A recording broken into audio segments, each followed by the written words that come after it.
I've just had an Amazon delivery and I'm praying to God it is my knee pads because my knees are shot. There's a lot of stones up here.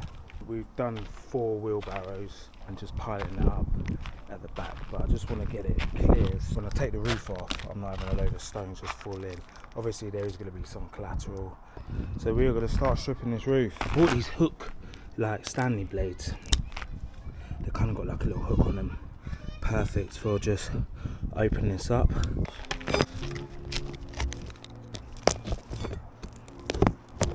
Right.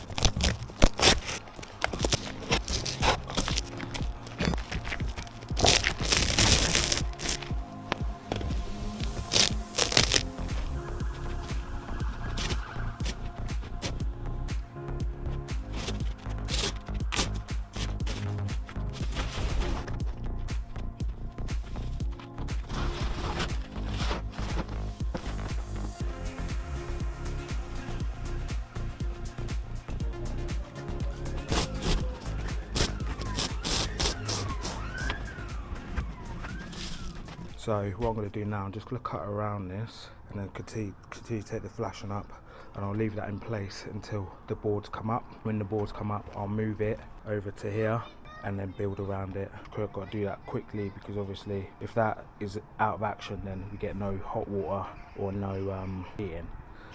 We're not, I mean, it's September, we're not using heating at the minute, but no hot water, you get the drift. You're doing up to this line because I want to replace this section, all of this section before I start that section, because I've got to raise that section to meet this, to continue a flush slope down to the gutter, which is going to be there and not here. And for confirmation, I'm absolutely sweating. Hard graft, especially when you're used to tapping away.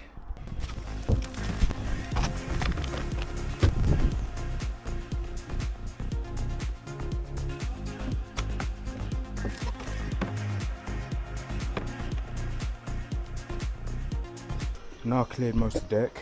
I'm leaving the corners right to the very last bit, just in case, depending on how long this takes me to do. If I need to cover the roof with some temporary sheeting, it just makes it easier to seal around the edges, because I can kind of just tuck it under perhaps and then just have it run down. I'm hoping I do get this roof off today. We've got about 3-4 days of good weather apparently, so this is the UK, so we'll see what happens. Now this is our boiler flue. And as I said earlier, this is going to be sitting about here, so I'm going to do that bit last, and then once I've got the rest off, I can start putting the new boards on, and then I can move that over.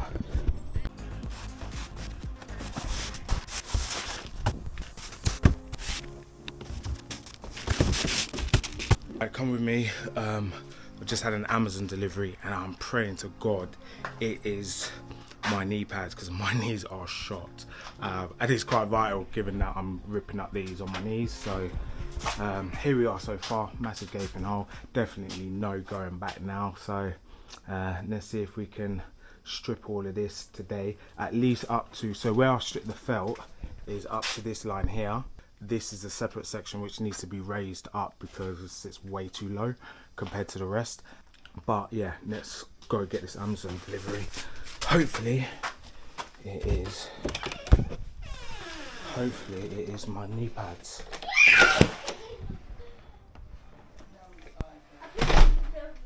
Mum, put it inside. Is it my knee pads? Behind you. No, there's a box. No, that's mine. Oh, the box was yours? Ah, no knee pads.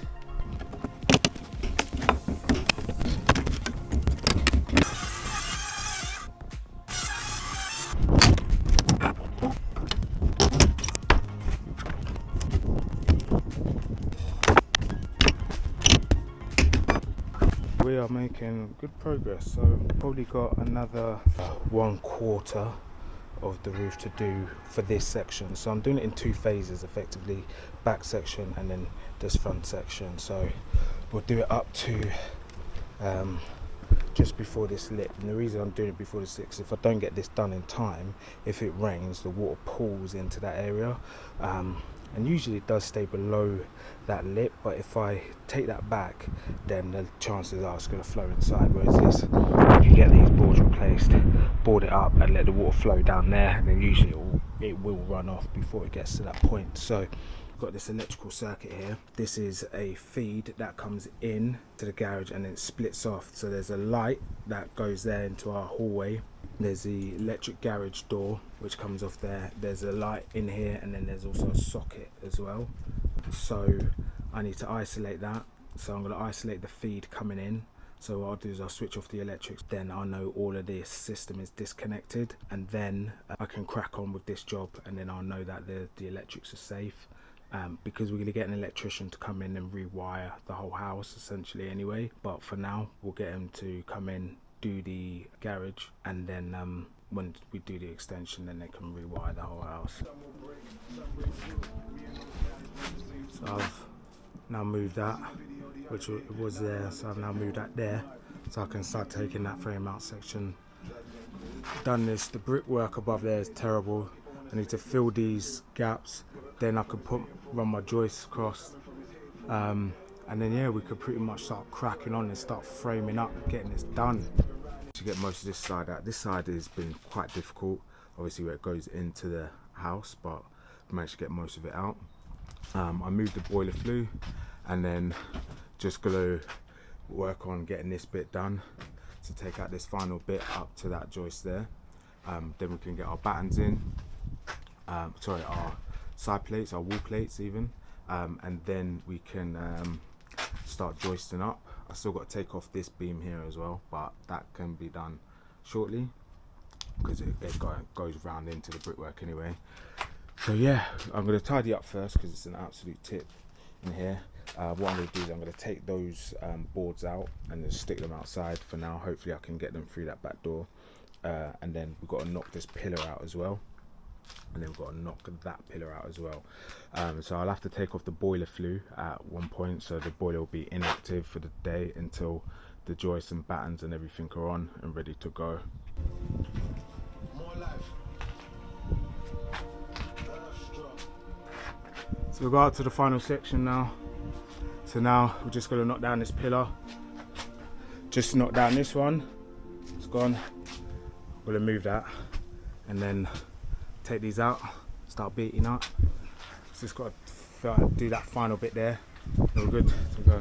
They are pretty much done. I've got a final bit to do, but I'm going to do that after I've started framing up because that's just in the way and it's annoying me. But I've ripped off all the top there, got a little bit of felt to rip off there, but that's fine. All this is clear. So now we're going to start getting our side plates in. We are going to SDS drill, use these wall plugs, and then we've got some hangers that will hang the cross members on, so or the joists. So yeah, bear with me, we'll crack on. We're making great progress. As you can see, we've got the side plates in, and we've also managed to get some joists in. So this side we've got 4 joists, including a double, and then again we've got another double, and this is a 1500mm gap, so 150 centimeters. And the reason for that is because this side there is going to be a skylight. So the skylight is 150 centimeters in width. So we've got the width plus 1 centimeter, so it's 151 centimeters. And then what we're going to then do is we're going to put 2 cross members here, and that will give us our 600 width.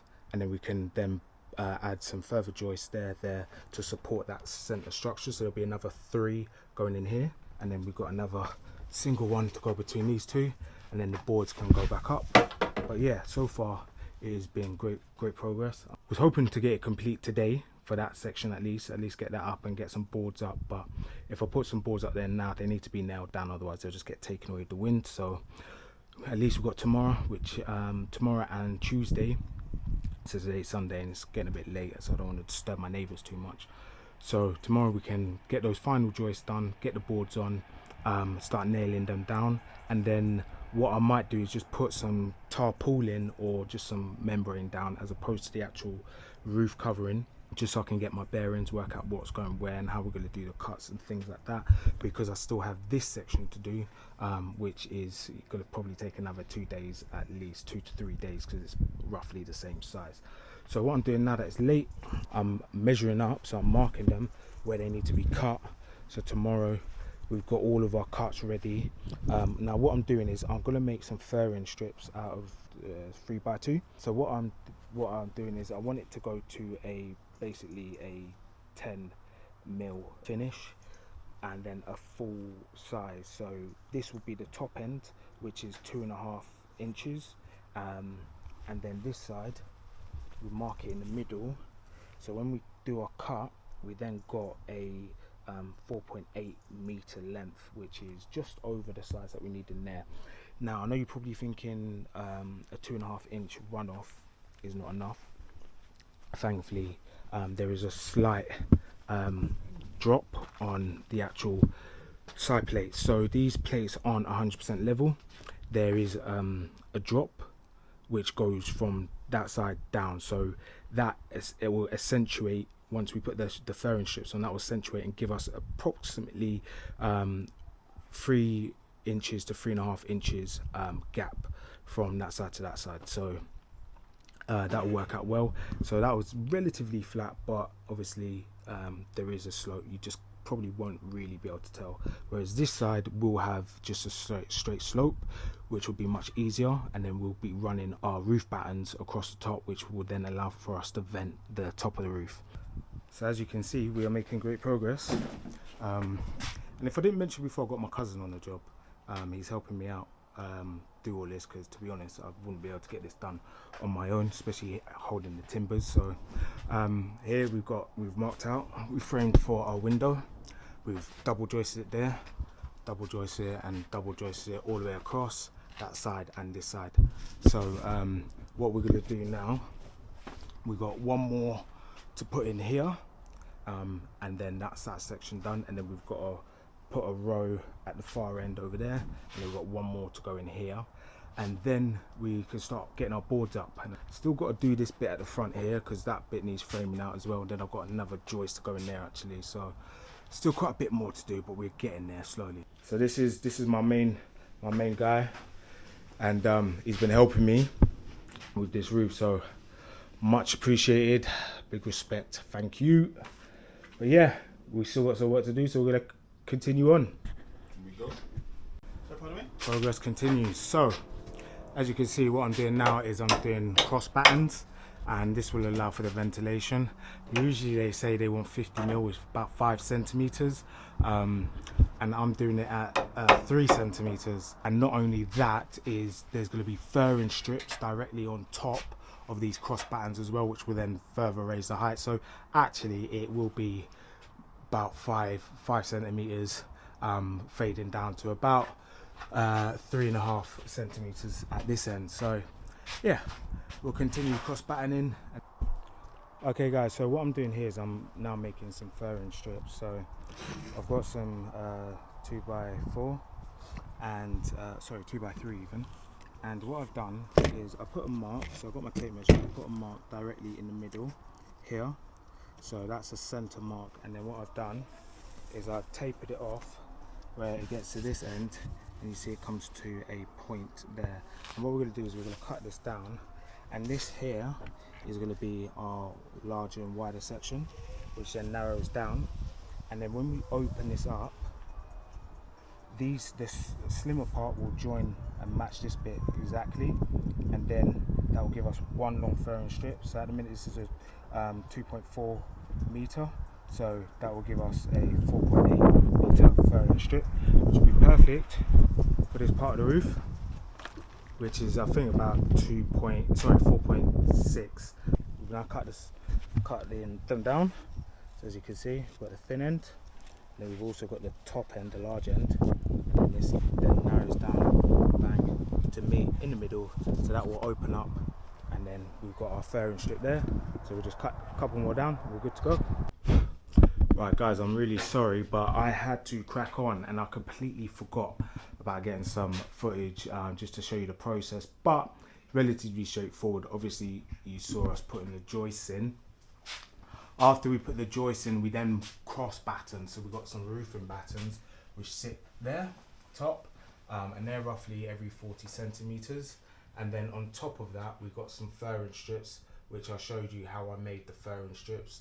And the reason I do this, because that is so much cheaper, You get a bit of 2x3 for what, £3.50, £3.80, and you strip it down. Whereas buying individual roofing battens that are over 4 meters in length is going to cost you about £11 a roofing batten, I believe. If you got them cheaper, do drop a comment in the box below. Let me know where you get them from and how much you're paying for them. But this is a much cheaper method, I found. So we've got our 5 meter full, our 5 centimeter or 50mm gap, which will give us plenty of airflow going across, vent in the front. So once we got our insulation in, the insulation will sit just below the battens, and we've got our vent going all the way across. At the minute it's obviously stopped there because we still got to do this part of the roof. I've also cut a hole for my for the flue for my boiler. Now we do have a window above, so to meet regulations, this sits 150 centimeters away from the wall, so that will meet current regulations. We're really pleased with how we got on. Took an absolute nightmare to get the roof, the actual EPDM rubber roof on top, because it's about 50-60 kg. So the best method I found was to get some of these long beams. I've got 3 of them in a row, and I put them up from the floor to the roof to give us a slope.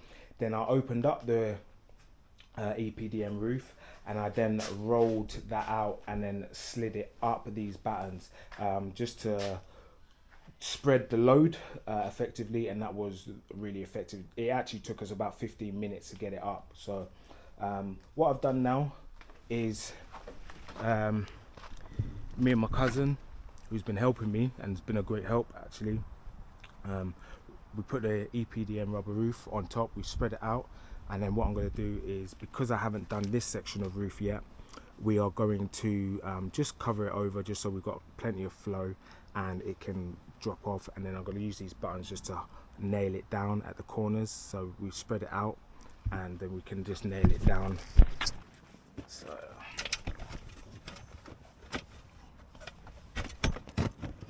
and there you go, that is the rubber roof in situ.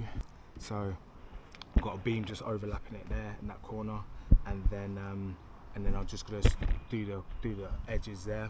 But yeah, I've nailed it at the front. I'll nail it at the back here with these roofing battens, and then the last thing I want to do is just cut a hole to fit the flue on this, and then that should give us a bit of coverage and a bit of seal in the short term until I finish doing the roof, bring this section up, and yeah, we're good to go from there. Right guys, and that is it. The first half of the roof is done. Do join me in the second half where we wrap this up. We do the final part of the garage roof, which has got lots of interesting bits, along with the skylight and getting that framed out, and then finally putting on the EPDM rubber roof. Yeah, it's a bit sketchy, but do join me. I'd love to hear your comments on that one. But in the meantime, do like and subscribe. Really trying to get to 1,000 subscribers right now, so any little bit that you can do is much appreciated. But I'll see you in the next one.